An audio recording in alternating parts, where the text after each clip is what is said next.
Hello दोस्तों, मैं शुभम तिवारी। ये हमारा YouTube channel NCERT Hindi medium. हम इस चैनल पर जानेंगे कि हम इस चैनल पर पढ़ेंगे 12वीं सिलेबस की फ़िज़िक्स पूरी एनसीईआरटी और हिंदी मीडियम में। हम लोग कॉन्सेप्ट सीखेंगे इस चैनल पर, और ये भी सीखेंगे कि यूपी बोर्ड के एग्ज़ाम में हमको क्या लिख कर आना है, जिससे हमको पूरे के पूरे नंबर दिए जाएँ। ठीक, तो पहला चैप्टर है हमारा, जैसा कि आपके एनसीईआरटी बुक में भी है। पहला चैप्टर क्या है? वैद्युत आवेश। आपको दिख रहा होगा यहाँ पर वैद्युत आवेश। ये हम जानने का प्रयास पढ़ेंगे आज इस वीडियो में। तो पहले हम ये जान लेते हैं कि आवेश क्या होता है। इसमें थोड़ा हम टाइम टेकन करेंगे आवेश समझने के लिए, 2-3 उदाहरण देंगे और सारी चीज़ें पहले हम आवेश जानेंगे, उसके बाद आगे फॉरवर्ड करेंगे। ठीक है, तो पहले जान लेते हैं कि आवेश क्या होता है और इसकी शुरुआत कहाँ से हुई है। ठीक, तो सबसे पहले जो है आवेश आवेश जो है, जो शब्द है हमारा, इसका ये शब्द जो है ग्रीस देश के जो वैज्ञानिक थे, बिजनेसमैन थे, कुछ थे ये अपना, तो इन्होंने इंट्रोड्यूस किया था कि ये होता क्या है आवेश। इन्होंने किया ये था कि रेशम के, जैसे रेशम के वो होते हैं ऊन जो हम सर्दियों में पहनते हैं, या बाल, इसमें जब हम किसी चीज़ को ऐसे ऐसे करके रगड़ते हैं, तो रगड़ने से जैसे मान लो रगड़ ली इसको, और रगड़ने के बाद जब हम किसी हल्के हल्के कागज़ के टुकड़े या लकड़ी के तिनके के पास जब हम उसको ले जाते हैं, तो वो थोड़ी देर के लिए मतलब आकर्षित होता है। ठीक, तो ये गुण इन्होंने देखा और यह बोला कि कांच का यह गुण जो होता है, या कांच का आवेशित होना कहलाता है। पहली बार इन्होंने देखा, तो इन्होंने ये बात जो इन्होंने ऑब्जर्व की कि कांच का यह गुण क्या होता है, आवेशित होना कहलाता है। यही गलती की कि ये चीज़ें इन्होंने सबको बता दी। ठीक, तो और लोग जुट गए इस पे काम करने के लिए, वैज्ञानिक। तो कुछ और परीक्षण किए गए हैं, पहले इसको देख लेते हैं। ठीक, उसके बाद समझेंगे। तो पहले देख लेते हैं कि जैसे हमारा परीक्षण क्या किया गया। परीक्षण ये किया गया कि रेशम के टुकड़े लिए गए, ठीक, और उस पर जो है कांच की छड़ को रफ किया गया, रगड़ा गया। रगड़ने के बाद कुछ चीज़ें ऑब्जर्व की गई। जैसे ऑब्जर्व ये किया गया कि जब कांच को पास में ले जा रहे थे, तो एक दूसरे को क्या कर रहे थे, प्रतिकर्षित कर रहे थे। ठीक, मतलब दूर भगा रहे थे। ठीक, प्रतिकर्षित कर रहे थे।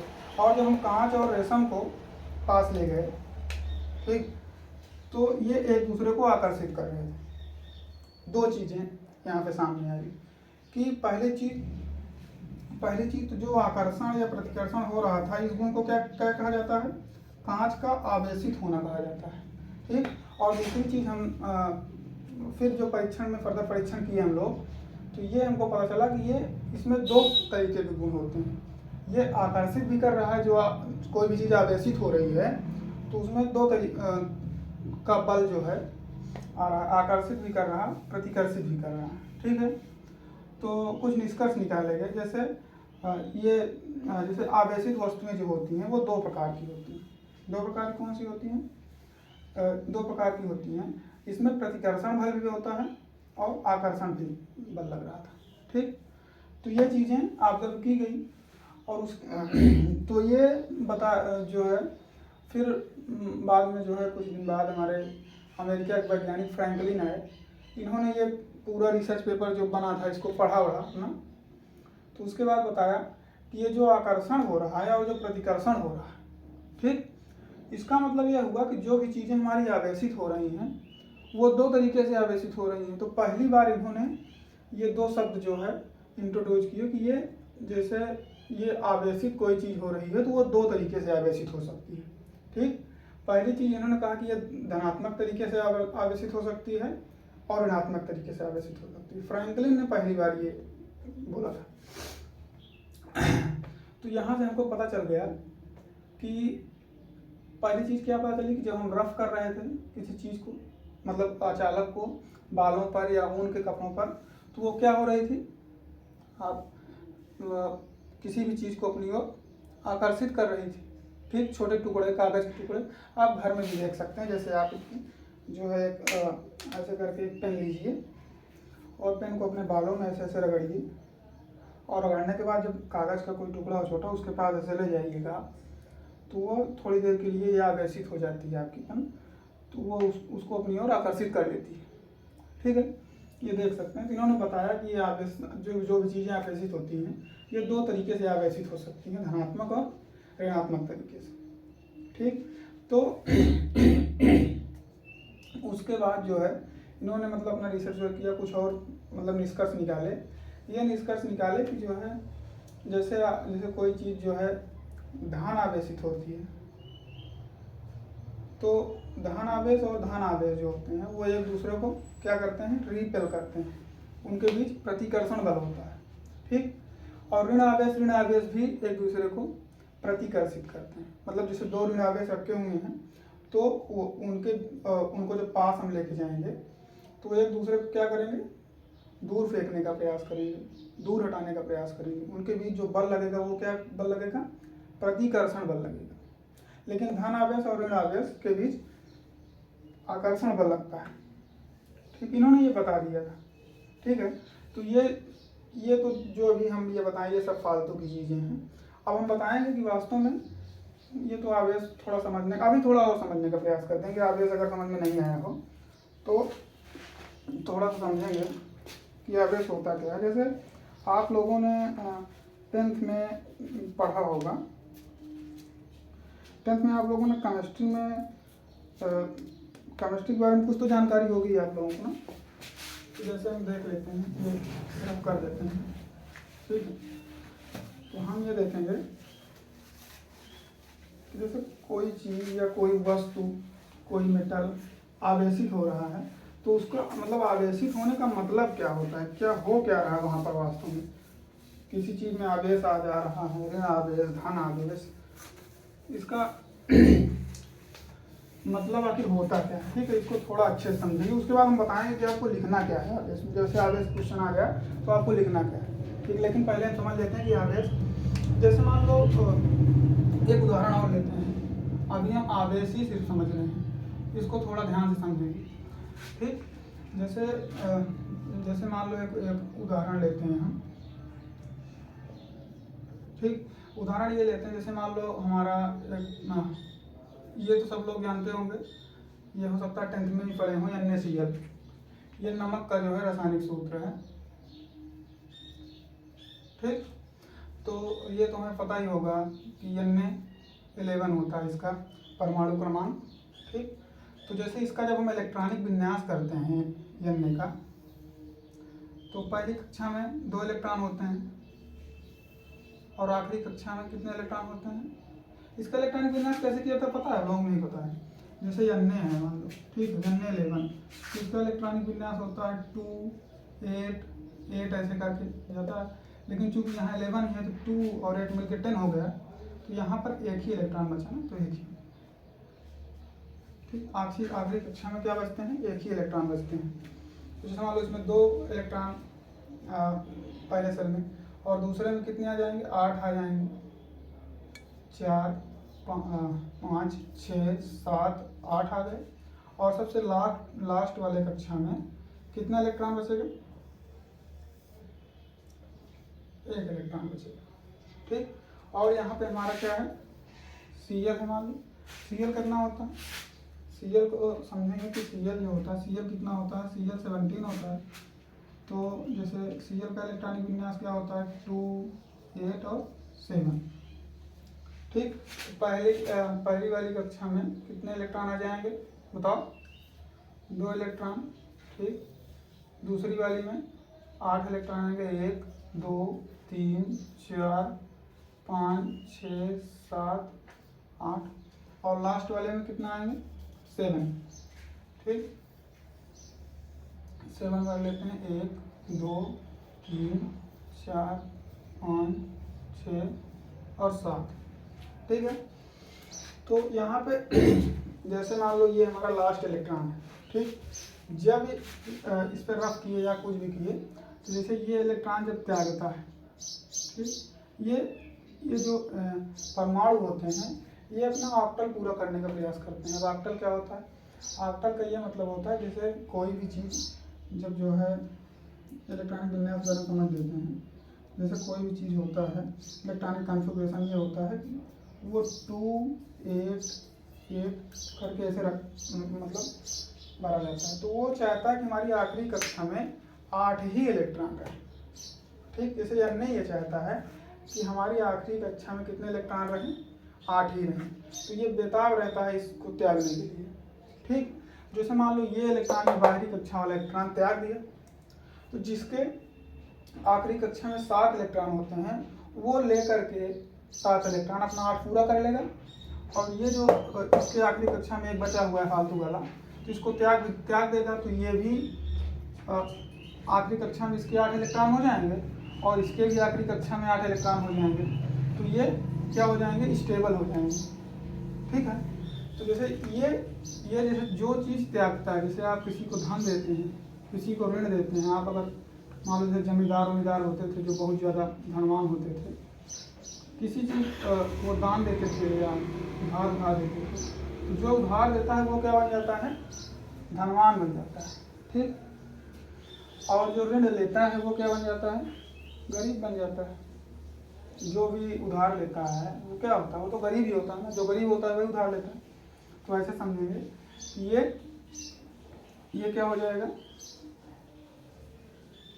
ये उधार लिया मान लो इससे, तो ये हो गया गरीब, और इस पर क्या आ गया, ऋण आदेश आ गया। ठीक है, इसीलिए NaCl को लिखा कैसे जाता है, Na प्लस और Cl माइनस। ठीक है, Na प्लस मतलब इस पर क्या हो गया, इस पर धन आवेश है और इस पर क्या है, ऋण आवेश। ये इलेक्ट्रॉन त्याग करके धन आवेश बनाया और ये इलेक्ट्रॉन को ग्रहण करके ऋण आवेश बनाया।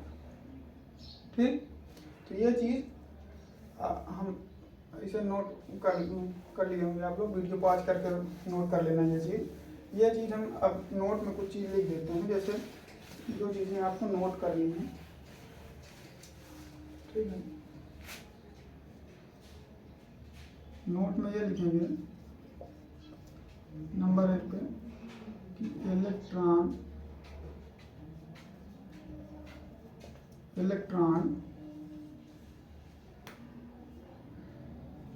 त्याग कर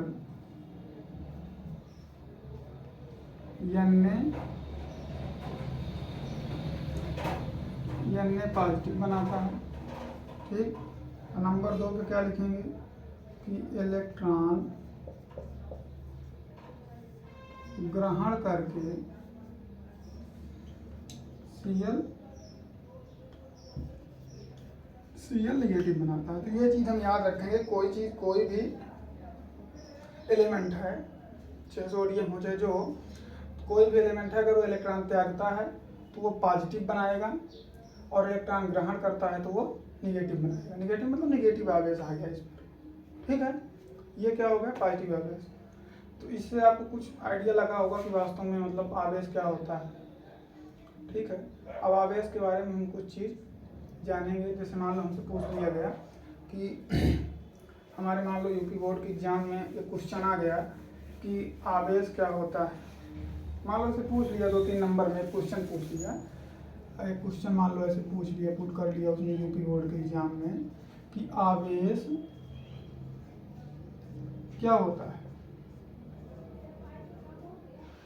मान लो 2-3 नंबर में कुछ करके ऐसे आ गया कि आवेश क्या होता है। ठीक, तो हमको लिख कर, ये जो बताया अभी तक ये सब तो ठीक है, समझने वाली बातें हैं। लिख के हमको सिर्फ कितना आना है वो हम बताते हैं। अब जैसे मान लो आपसे पूछ लिया गया कि आवेश क्या होता है, तो हम पहली चीज़ ये लिखेंगे कि आवेश पदार्थ का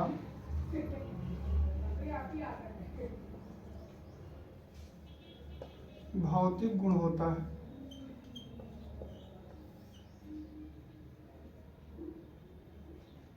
आवेश पदार्थ का भौतिक गुण होता है। ठीक, जो किसी भी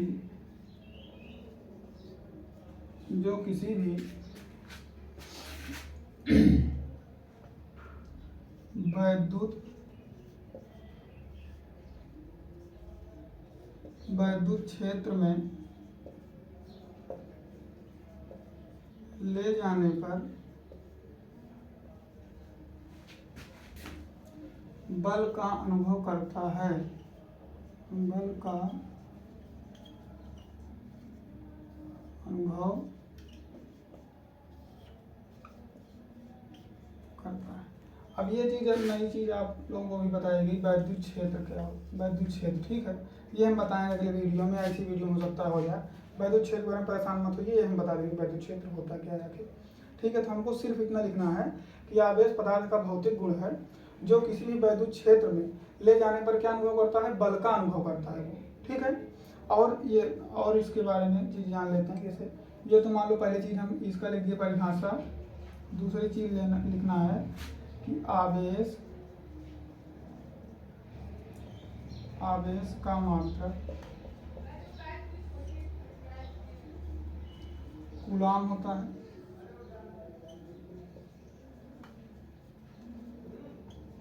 दूसरी चीज हो गया, अभी कूलाम के बारे में बताया जाएगा, कूलाम है क्या, ठीक है। और नंबर तीसरी चीज आप लिख के आएंगे कि आवेश का मात्रक कूलाम होता है। आवेश को Q से प्रदर्शित करते हैं, Q से प्रदर्शित करते हैं, ठीक। तीसरी चीज ये लिखना है आपको, और चौथी चीज ये लिखना है कि आवेश, मान लो बड़ा क्वेश्चन आ गया 4-5 नंबर में, आवेश 2 प्रकार के होते हैं। अभी बताया नहीं कि 2 प्रकार के होते हैं आवेश, 2 प्रकार के होते हैं। अभी बताया गया था ना कि आवेश 2 प्रकार के होते हैं। कोई चीज आवेशित होती है तो किसी चीज को आकर्षित भी कर रही है, किसी किसी केस में हमने देखा, और किसी किसी केस में ये देखा कि प्रतिकर्षित भी कर रही है। तो आवेश कितने प्रकार के होते हैं, 2 प्रकार के होते हैं, हमें जाना है, ठीक है। कौन कौन से आवेश अभी आप लोगों को बताया गया है। पहला कौन था, धन आवेश, और नंबर दूसरा ऋण आवेश, ठीक। और ये इतना चीज आप एक जैसे आपसे पूछा गया कि आवेश क्या होता है, और ये 3 नंबर या 4 नंबर में पूछ लिया गया, तो आपको ये इतना लिखे हैं। जो कहानी पीछे बताया वो नहीं लिखना है, ये लिखना है, वो चीज़ हम समझने के लिए आप लोगों को बताया गया, ठीक है। ये इतना चीज लिखना है कि आवेश पदार्थ का भौतिक गुण होता है जो किसी भी क्षेत्र में जाने पर बल का अनुभव करता है, और आवेश का मात्रक कूलाम होता है। आवेश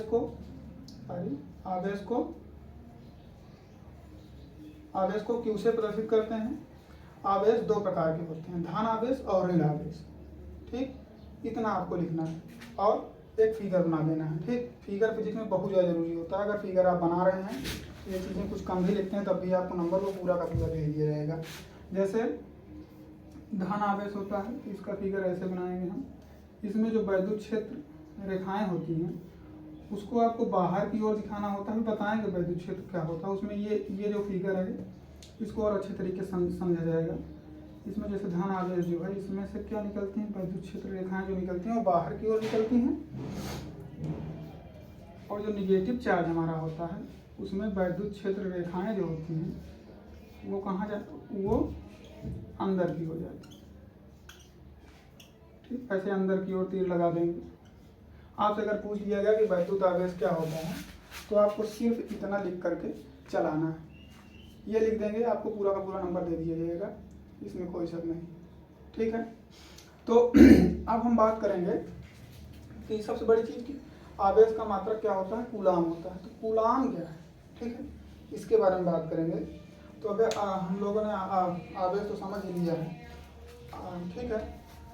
अब हम बात करेंगे कि कूलाम एक वैज्ञानिक का नाम है, ठीक, जिन्होंने ये आवेश को ले करके जो है बहुत ज़्यादा अपना रिसर्च किए। तो कूलाम ने नियम दिया, ठीक। आवेश तो सबसे ज़्यादा जो है इन्होंने ही परीक्षण कर किया अपना, और एक नियम दिया जो आपकी यूपी बोर्ड में बहुत ज़्यादा पूछा जाता है। ये तो लगभग हर ही बार पूछा जाता है, कूलाम का नियम। कूलाम का नियम। ठीक, ये क्या है, वैज्ञानिक का नाम है। ये कूलाम क्या है,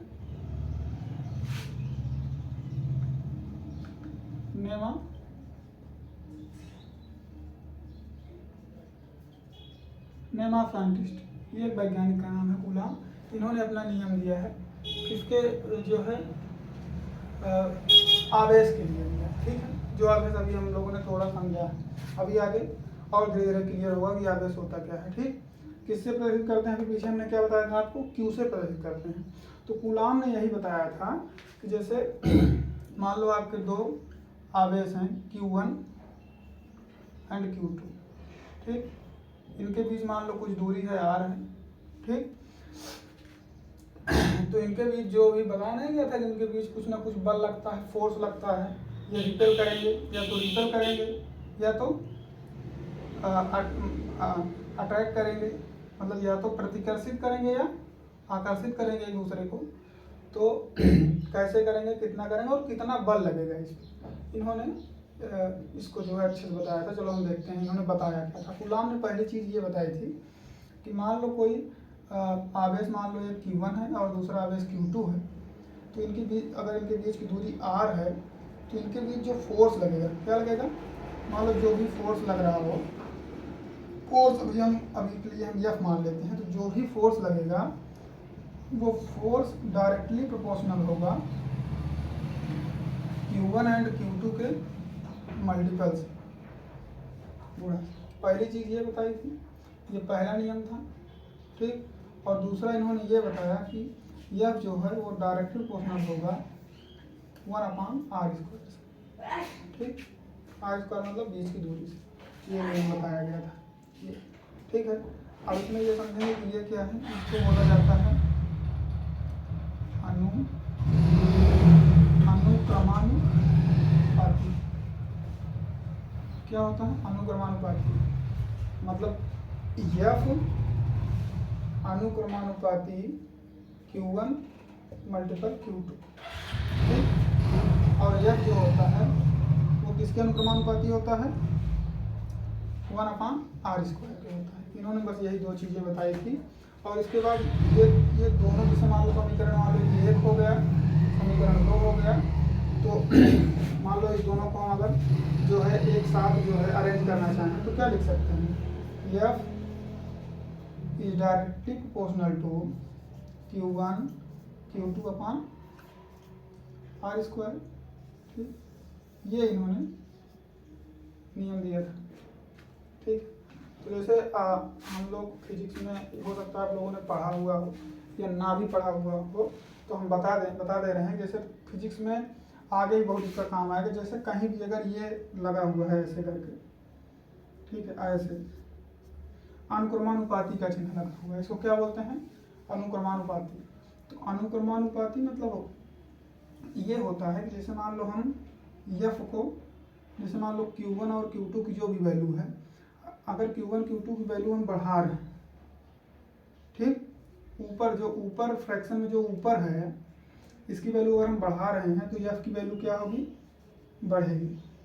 ठीक, लेकिन अगर जो नीचे है फ्रैक्शन के, जो नीचे मतलब हर में जो चीज़ें हैं, अगर इसकी वैल्यू हम बढ़ाएंगे तो F की वैल्यू क्या होगी, घटेगी। ये अनुक्रमानुपाती का यही मतलब होता है। ठीक है, और जब हम अनुक्रमानुपाती को हटाते हैं तो पहली चीज़ तो एक इक्वल का साइन आता है और एक कांस्टेंट देता है। तो आगे देखो, इसको पावर करते हैं, ये चीज़ें आप नोट कर लेंगे। जैसे यहाँ तक हम पहुँच गए हैं कि F is directly proportional to Q1 Q2/r²। ठीक, तो जैसे हम अनुपाती का चिन्ह हटा रहे हैं यहाँ पर, तो एक बराबर का चिन्ह आएगा, एक कांस्टेंट के मान लो है कोई नियतांक, क्या बोलते हैं इसको, नियतांक Q1 Q2/r²। ठीक, अच्छा ये चीज़ें हो सकता है परेशान कर रही हो आप लोगों को कि ये कांस्टेंट क्यों लगाते हैं। जैसे मान लो इन्होंने नियम बताया, तो ये कांस्टेंट इसलिए लगाया जाता है, जैसे मान लो हम किसी कोई दो हमारा चार्ज है, इसके बीच का हम फोर्स कैलकुलेट कर रहे हैं, बार बार कैलकुलेट कर रहे हैं, तो तो उसमें जैसे एग्जैक्ट जो फोर्स होता है कैलकुलेशन में जो मतलब आता है उसमें कुछ एरर आती है, ठीक, कुछ एरर आती है। हर बार देखा गया, 4 बार 5 बार 10 बार 20 बार करके देखा गया, 50 बार देखा गया, उसमें देखा गया कि कुछ एरर आ रही थी, ठीक है।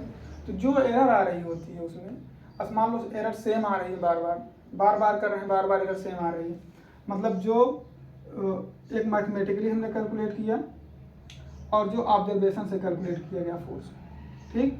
एक हम कैसे कैलकुलेट किए, मैथमेटिकली कैलकुलेट किए, ठीक, गणित के माध्यम से, और दूसरे कैसे कैलकुलेट किए, परीक्षण करके कैलकुलेट किए, ठीक, मतलब एक फार्मूले से कैलकुलेट किया गया जो चीज़ें, ठीक, उसमें मान लो हमारा कुछ आ गया, यक्स आ गया, ठीक, और जो परीक्षण से कैलकुलेट किया गया वो यक्स से कुछ कम आया, ज़्यादा आया या कुछ कम आ रहा है, और बार बार करके देखा जा रहा है कि जो हम मैथमेटिकली कैलकुलेट कर रहे हैं गणित से, फार्मूले से, उससे कम आ रहा है या ज़्यादा आ रहा है, ठीक। तो वही जो ज़्यादा या कम आ रहा है उसी को हम इसमें जो है ऐड कर देते हैं ताकि हमारा एग्जैक्ट वैल्यू आने लगे। ऐड कर देते हैं, मल्टीपल कर देते हैं, मतलब जैसे भी अपना काम हो सके, ज़्यादा तो मल्टीपल ही करते हैं, ठीक। तो वहाँ से ये कांस्टेंट का जो कॉन्सेप्ट आया है, ये चीज़ें ताकि हमारा वैल्यू एग्जैक्ट आने लगे, ठीक। फिलहाल यहाँ जो के का मान है, आपको के का मान जो है दिया गया है, के की वैल्यू होती है, ये है फार्मूला। यहाँ तक आपको क्या करना है, लिख के आना है, ठीक। और के की जो वैल्यू होती है, के इक्वल टू 1/4 पाई या एप्सिलॉन नॉट होता है, जिसका मान होता है 9.0 इंटू 10⁹। अच्छा, इसकी जो है जैसे वो लिखेंगे हम, मान लो बीमा लिखेंगे, तो बीमा कैसे लिखेंगे बताओ। जैसे बीमा हम इसकी लिखते हैं तो बीमा ऐसे लिखेंगे, जैसे मान लो के की बीमा लिखना है हमको, तो इन सारी चीज़ों को हम इस तरफ लेके आएंगे और सिर्फ के को इस तरफ रखेंगे। तो इन सारी चीज़ों की हमको बीमा पता है, इनकी बीमा हम लिख देंगे, तो के की बीमा अपने आप निकल जाएगी। जैसे फोर्स की बीमा क्या होती है, फोर्स हमारा क्या होता है, फोर्स किस में मापा जाता है, न्यूटन में मापा जाता है, तो हम न्यूटन लिख दिए। उसके बाद ये इस तरफ जाएगा, क्या करेगा, गुणा करेगा, ये आर है ना, आर क्या है, दूरी, मीटर, दूरी मीटर मापी जाती है ना, न्यूटन इंटू मीटर, स्क्वायर है तो स्क्वायर लगा देंगे। और फिर ये कहाँ जाएगा, ये नीचे जाएगा, डिवाइड में भाग करेगा इसको, क्या है Q1 इंटू Q2।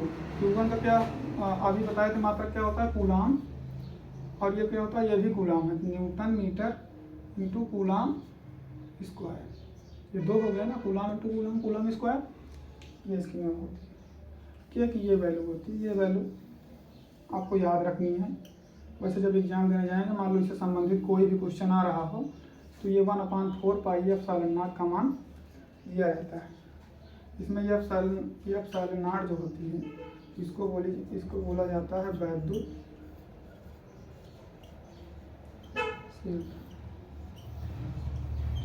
वैद्युशीलता के बारे में हम लोग अभी बात नहीं करेंगे, बस थोड़ी थोड़ी बातें ये जान लेते हैं कि वैद्युशीलता मतलब ये होती है कि जैसे इसके और इसके बीच में जब फोर्स हम कैलकुलेट कर रहे हैं, तो इसके बीच का जो माध्यम है, इसके बीच का क्या है, जो माध्यम है, जो मीडियम है, इसके बीच में क्या है, ठोस है कि द्रव है, गैस है, इन दोनों कूलाम के बीच में वो चीज़, वही चीज़ बताती है कि इस कांस्टेंट का मान क्या होगा, वो वैद्युशीलता पर निर्भर करती है, ठीक है। ये बस थोड़ा जान लीजिए, वैद्युशीलता को हम आगे पढ़ेंगे, अच्छे से पढ़ेंगे वैद्युशीलता क्या होती है, ठीक। और ये एप्सिलॉन नॉट का मान कभी कभी पूछ लिया जाता है, ये एप्सिलॉन नॉट का मान क्या होता है, 8.825 इंटू 10⁻12। अब इसका भी निकाल लेंगे हम कि एप्सिलॉन नॉट का क्या होता है, बीमा क्या होता है, यहाँ से निकालेंगे। जैसे मान लो के की बीमा हमको पता है ना, के की बीमा ये होती है, और वैद्युशीलता ये ऊपर जाएगा तो ये नीचे आएगा, मतलब 1/, करके सेम बीमा होती है, बस इसको हम उल्टा कर देंगे, ठीक। Coulomb square upon newton into metre square. ठीक है, ये दो रिजल्ट हम याद रखेंगे। ठीक है, चलो तो ये हो गया हमारा। और ये गुलाम का नियम, इसका एक्सप्रेशन नोट जरूर कर लीजिएगा, इसलिए कि ये चीज़ें हमको काम नहीं। पहले ये लिखेंगे, ये लिखेंगे, पूरा नोट कर लीजिएगा। ठीक, अभी हम लोग गुलाम का नियम मान लो समझ लीजिए। गुलाम का नियम याद होना चाहिए आपको, ये हर बार आता है। ठीक है, और मान लो आप गुलाम का नियम आपसे पूछ लिया गया तो आप लिख कर क्या आएंगे बताइए हमको। गुलाम का नियम मान लो आप यूपी बोर्ड में पूछ लिया गया आपका, तो आप लिख कर ये आएंगे। मान लो पूछ लिया गया गुलाम का नियम क्या होता है, तो आप यहाँ से लिखना शुरू करेंगे कि गुलाम ने बताया था कि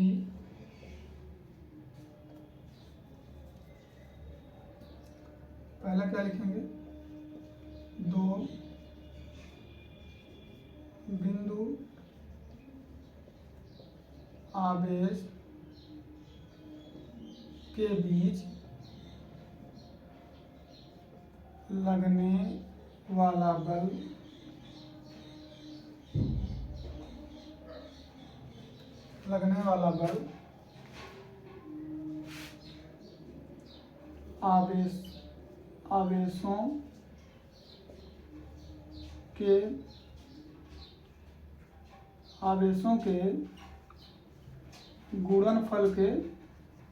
आवेशों के गुणनफल के अनुक्रमानुपाती होता है। अरे यार गलत हो गया तो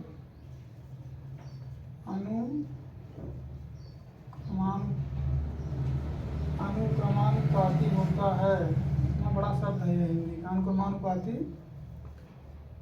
होता है।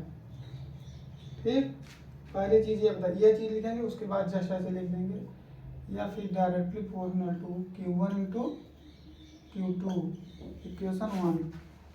और दूसरा क्या लिखेंगे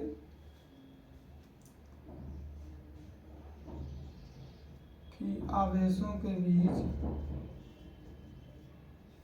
नहीं डायरेक्ट लिखते हैं, ऐसे लिख देंगे आप, लगने वाला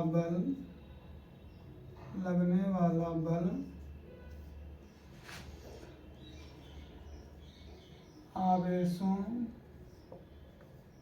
के बीच की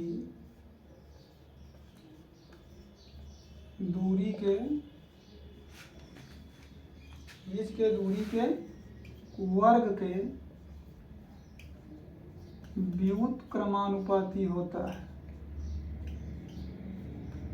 व्युत्क्रमानुपाती मतलब 1/1 जो होता है उसे व्युत्क्रमानुपाती होता है। जैसे यार इक्वल टू 1/r का वर्ग के व्युत्क्रमानुपाती होता है, मतलब बटा नीचे लिखा रहेगा। ठीक है, ये दो समीकरण होता है।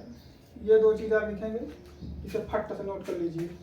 ठीक, और इसके बाद वीडियो पास करके नोट आउट कर लेना। फिर यहाँ तक लिख देंगे, बस अब लिखने उठने वाला काम खत्म। इतना लिख दिए, उसके बाद डायरेक्ट लिखेंगे कि समीकरण 1 तथा 2। ठीक, समीकरण 1 और 2 आप लोगों ने नोट किया होगा क्या था, या फिर डायरेक्टली प्रोपोर्शनल टू ऐसा लिख देंगे Q1 Q2/r²। फिर क्या लिखेंगे, ये व्युत्क्रमानुपाती का चिन्ह हटाएंगे, बराबर लगाएंगे और यहाँ पे K लगाएंगे, Q1 Q2/r² करेंगे। और फिर K की वैल्यू जो बताई गई है 1/4πε0। ये डायरेक्ट ये K की वैल्यू लिख रहे हैं, इसमें कुछ समझाना नहीं है, ये होता है, ये आपको याद ही करना पड़ेगा। K की वैल्यू क्या होती है 1/4πε0 Q1 Q2/r²। ये चीज़ यह कूलॉम का नियम है। आपको यही लिख करके आना है। और अच्छा लिखना चाहते हैं तो इसकी वैल्यू आप लिख दीजिए 9.0 इंटू 10⁹ क्या बताए थे अभी, कैसे लिखेंगे, newton metre square upon coulomb square. और एप्सिलॉन नॉट को लिखना चाहते हैं आप बता दीजिए कि एप्सिलॉन नॉट क्या होती है। पदार्थ की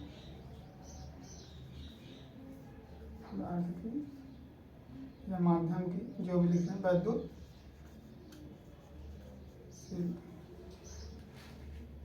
इतना आप लिख देंगे कि कूलम का नियम आपसे पूछा गया तो आपको पूरा पूरा नंबर दिया जाएगा, चाहे 5 नंबर पूछा रहे, चाहे 6 नंबर पूछा रहे, चाहे 2 नंबर पूछा रहे।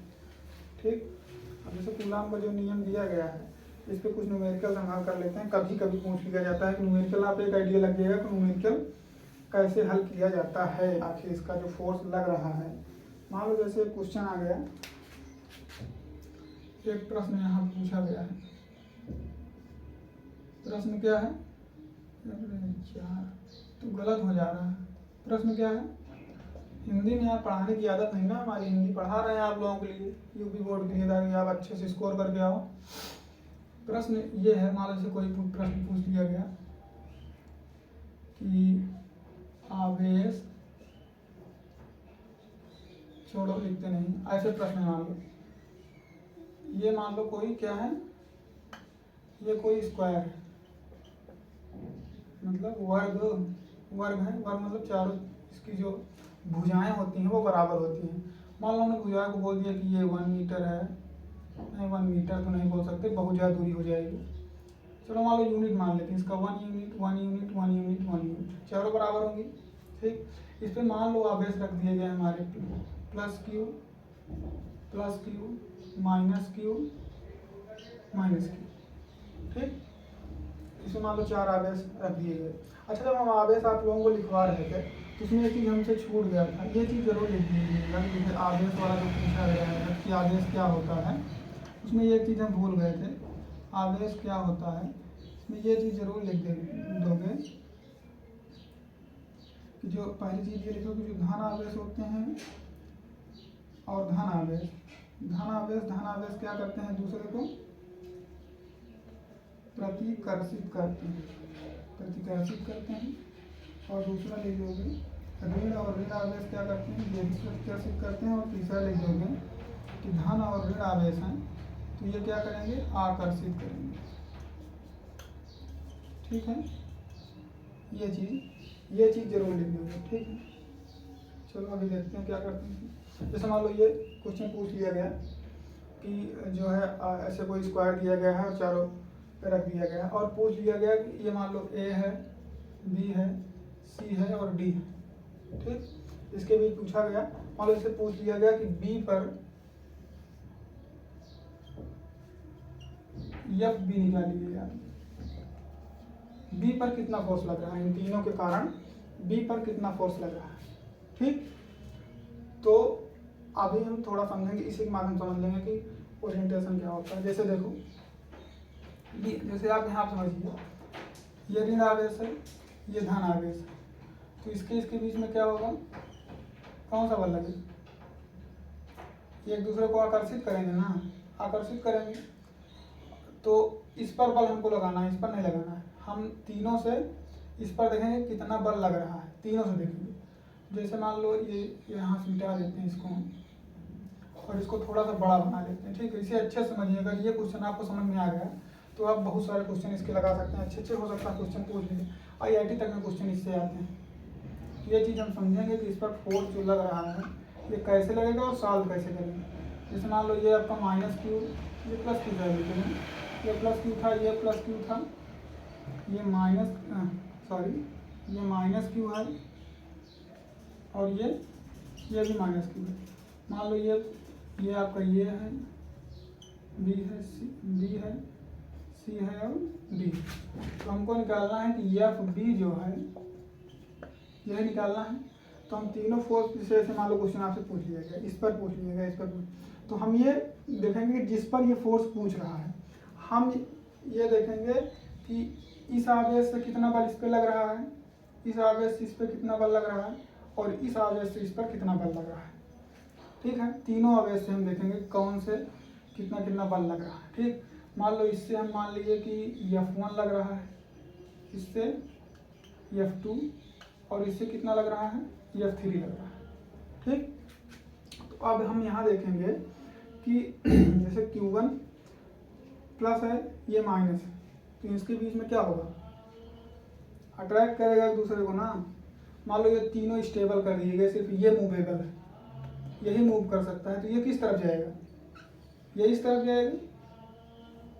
ठीक है, ये गलत मान लो हम बना दिए थे, अब देखो सही हो रहा है।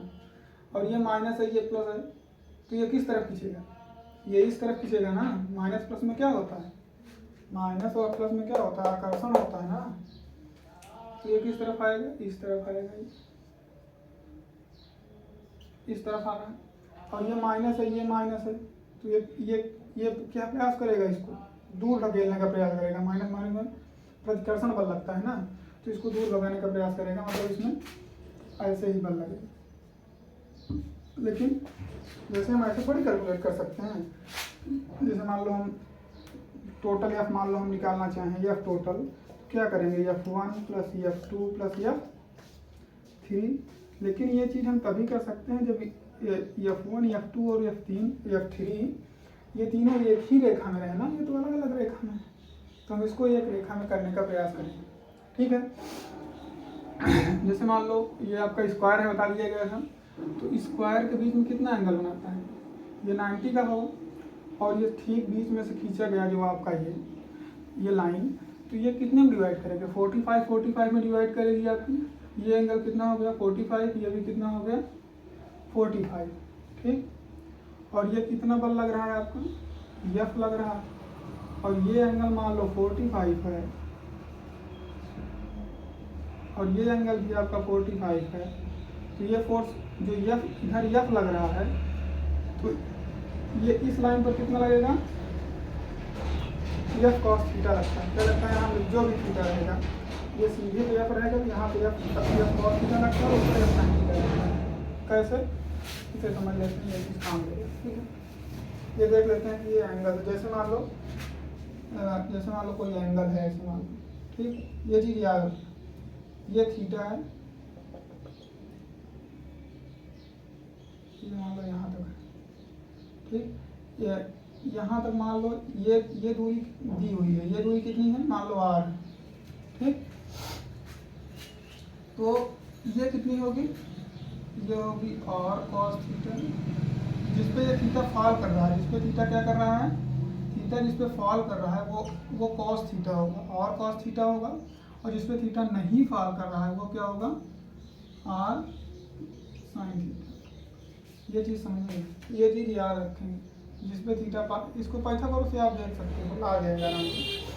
ठीक, जिसपे थीटा फॉल कर रहा है वो क्या होगा, r cos थीटा, और जिसपे थीटा नहीं फॉल कर रहा है वो क्या लिखा जाएगा, r sin थीटा। पाइथागोरस से आप लगा सकते हैं आराम से।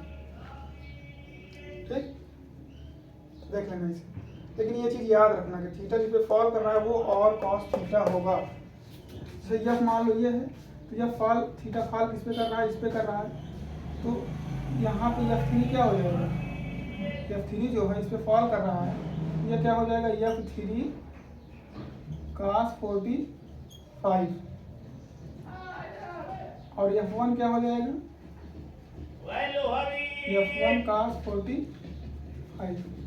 तो दो बल देखो कैसे लग रहे हैं, दो बल इस तरफ लग रहे हैं और एक बल इस तरफ लग रहा है, तो दो बल को हम ऐड कर देंगे, और ये जो F2 लग रहा है इसको घटा देंगे। वो तो मान लो जो चार्ज है, चार्ज से भी आ जाएगा। जैसे चलो देखते हैं, चार्ज से भी पता चल जाएगा। जैसे मान लो F1 हम निकालते हैं, चलो बताओ फार्मूला क्या है, F1 निकालते हैं Q1 इंटू Q2। ठीक, क्या लगेगा यहाँ पे, K Q1 Q2 मतलब minus Q plus Q into minus Q अपान, बीच में दूरी कितनी है, 1 है ना, 1 लिख देते हैं, 1 स्क्वायर। ठीक, तो ये क्या आ जाएगा, K प्लस और माइनस मिलकर क्या हो गया, माइनस Q स्क्वायर अपान, बस R1 है, 1 हटा दिया। ठीक है, और F2 क्या आ रहा है, देखिए ना सॉरी F1 निकाले हैं ना, ठीक है, और F2 निकालेंगे। F2 क्या आएगा, K F2 ये है, ये वाला फोर्स है, Q1 क्या आएगा, minus Q into minus Q अपान 1 स्क्वायर बराबर के क्यू स्क्वायर, और ये 3 क्या आ जाएगा आपका K plus Q into minus Q upon 1 square मतलब माइनस के क्यू स्क्वायर। ठीक, अब तो ये F1 F2 F3 निकल गया। टोटल फोर्स क्या आ गया आपका, फोर्स टोटल क्या होगा,